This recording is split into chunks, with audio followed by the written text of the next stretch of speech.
Hello there friends and welcome back to the channel. It's your good mate here with the most detailed fishing forecast in Ireland, helping you put more fish on the bank.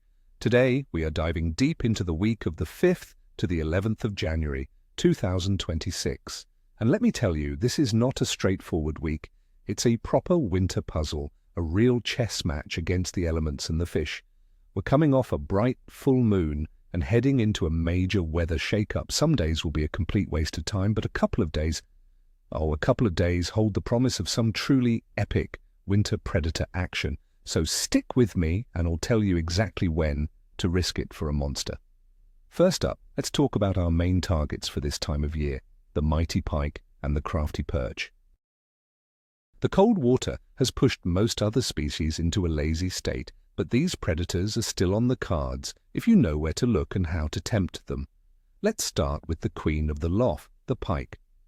Right now, she is not wasting energy. She wants a big, easy meal. This means you need to forget fast, aggressive retrieves. Think slow and then slow it down some more. The key is finding the right location. In the big loughs, like Ree or Derg, the pike will be pushed out into the deeper water, say 6 to 10 meters, especially around underwater features like drop-offs, sunken islands or deep holes. The same goes for the rivers like the Shannon or the Suck.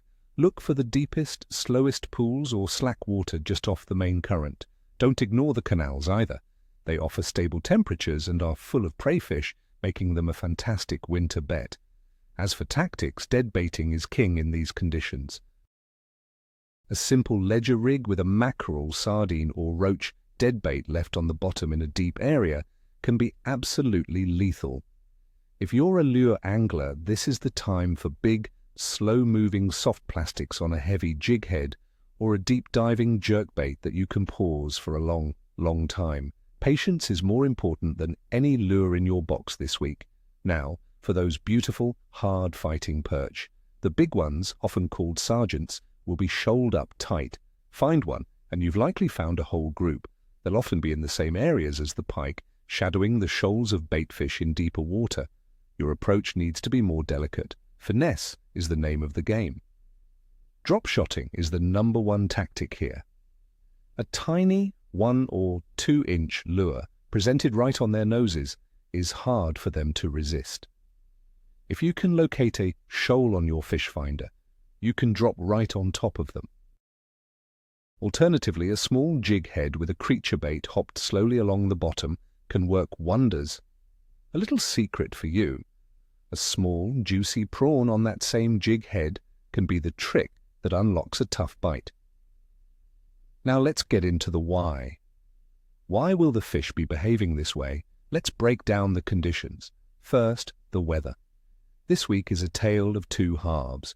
We start the week cold and likely frosty, with high pressure trying to hold on. Air temperatures will be hovering around 3 degrees Celsius, with nights dropping below freezing. But then a low-pressure system is set to move in, bringing unsettled and wetter conditions. Temperatures will climb significantly, maybe up to 9 or even 11 degrees by Wednesday and Thursday, along with some rain and wind. Then, for the weekend, it plunges back into the cold. This midweek drop in atmospheric pressure is the single most important trigger for us.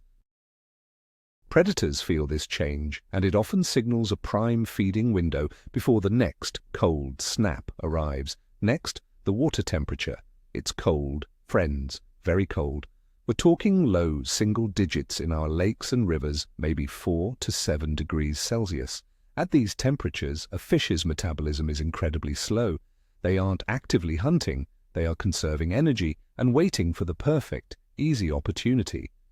This is why our presentations must be painstakingly slow. The fish simply will not chase a fast-moving bait. Finally, the moon phase. We are just coming off a full moon, which was on January 3rd. For the entire forecast period, we will be in a waning gibbous phase, heading towards the last quarter on the 11th. Now, many old-timers will tell you that the fishing is always tough in the days following a full moon.